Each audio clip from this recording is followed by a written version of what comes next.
Okay, we are working on a 2005 Mercury Grand Marquis today. The temperature gauge on the instrument cluster does not operate properly.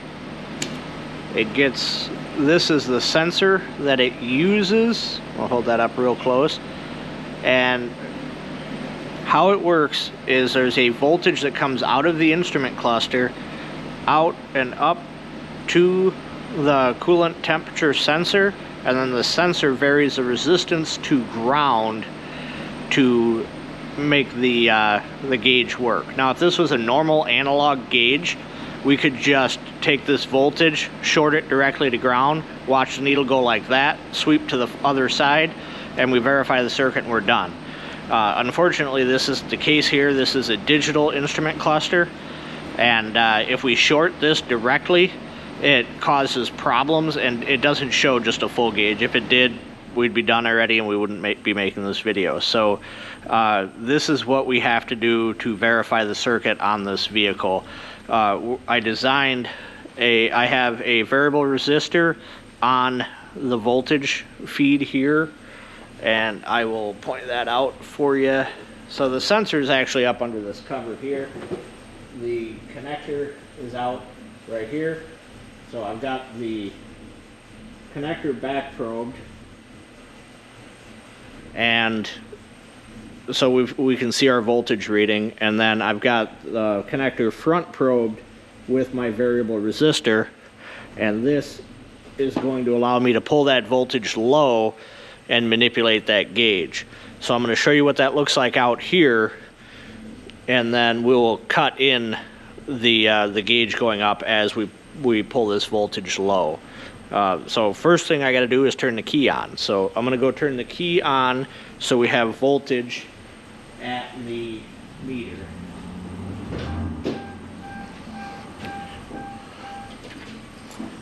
And you can see we don't have quite battery voltage, which is fine. Even all the way up, we don't have battery voltage. But as I lower this voltage with the resistor, the gauge in there will start to increment on its way all the way up to the max, so all the way up to the hottest reading on the gauge. So I'm going to show you what that looks like as we slowly turn this resistor. We can see that voltage slowly gets pulled down. And we did verify the ground side of the circuit already. So you can see as the voltage gets pulled lower and lower, that is what makes that gauge move up. So this is a very, very sensitive adjusting resistor, so we got to turn it a lot to get it all the way down to about 300 millivolts. Is going to, once we hit about 300 millivolts, you can actually hear the ding as it says it's hot. And how we have this set up is this is a variable resistor. I have it ran to ground through a headlight to limit the current to 4 amps, which is way more than that gauge can put out. But it's not a good idea to just short it directly to ground. So that's why we ran the ground through this headlight, just so we're not shorting it directly. Let's see if I can get that right around 300.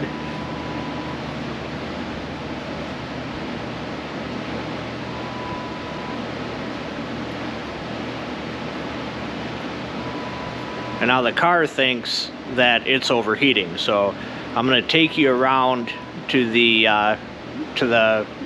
instrument cluster so you can see the gauge, and then we'll slowly back that back down so you can see the gauge go down. I get you to go over and just slowly turn that counterclockwise and try to go as slow as you can. So now we're going to have that read back to cold as we back the resistance or let the voltage go up. So we're gonna increase the resistance And you can see that gauge will slowly count down. Go ahead and keep going. You can see the gauge ticks all the way back down.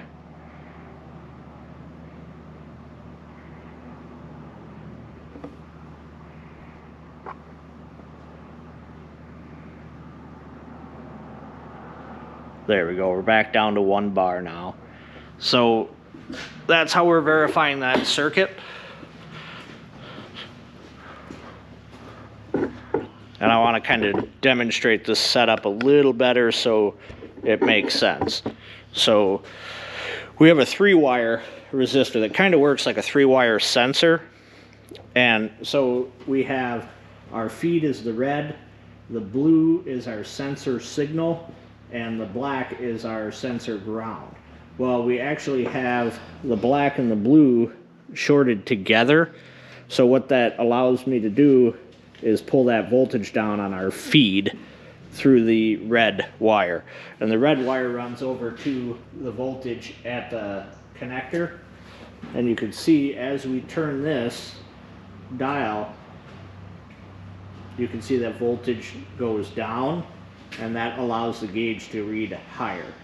And then if I go under 300 millivolts, it shorts, and just the top part of the gauge and the bottom part of the gauge works.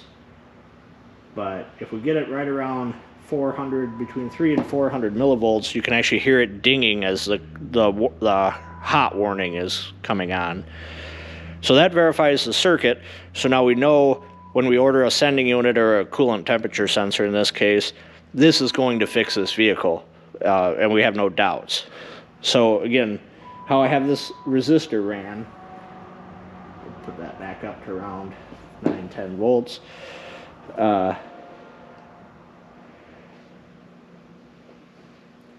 So again, we have the resistor ran from that voltage through this to ground, and we have it through a resistor just to limit current in case we have a 12 volt short on that circuit. We'll know that because the light will light instead of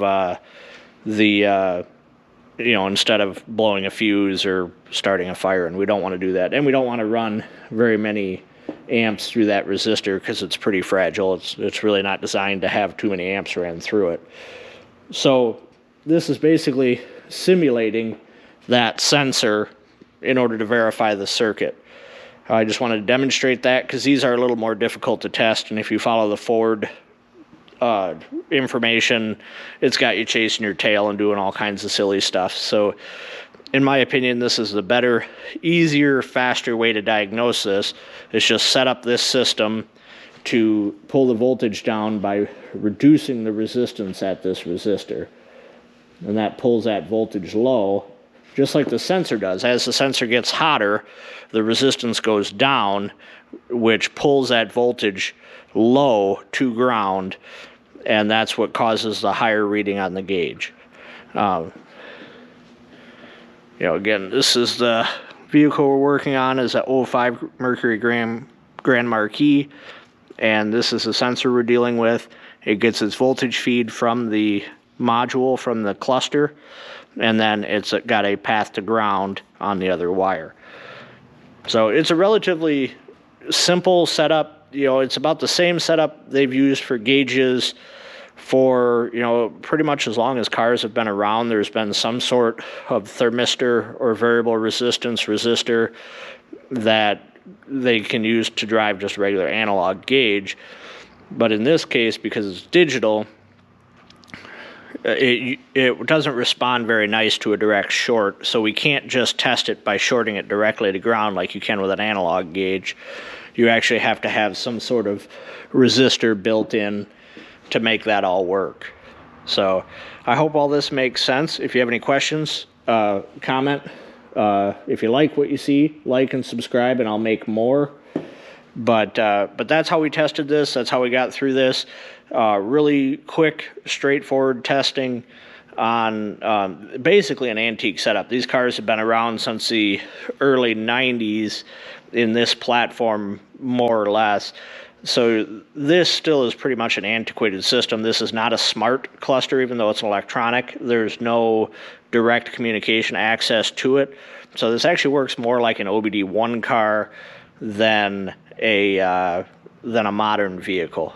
Even though it's a 2005, you would expect it to have a more modern system in it. The reason it doesn't is because these are basically yellow taxis with a nicer interior package. So, they've been around forever. That's just how they do it. They use some antiquated systems on this, which you can find yourself struggling with if you're used to modern vehicles and don't know how to do some of this, more kind of old school testing. And if you're doing more old school testing, it's going to throw you off, because if you try to short that directly to ground like you would with an analog gauge, it's going to only light up about half the lights on the gauge, and you're going to think you have an issue with the cluster. So that's why it's important to understand these systems and how they work, especially the ones from, say, 1996 to 2005, 2008. There's a lot of weird cars out there where they're running old technology in a fairly new car. I mean, even though this is almost 20 years old, it's still fairly new as far as modern equipment. To give you an example, a GM vehicle, the cluster is going to be on the network, so you can communicate with it, you can get useful information from it, you can actually check codes. This is all manual electrical testing to verify these circuits and understand how this works. That's why I'm making this video, is to kind of demonstrate that it's not impossible. You just have to understand how it works and then develop a testing strategy that will work. And in this case, this is how we make this strategy work. Thanks for watching. Like and subscribe, share, and if you have any questions, ask in the comments. I'll do my best to get back to you.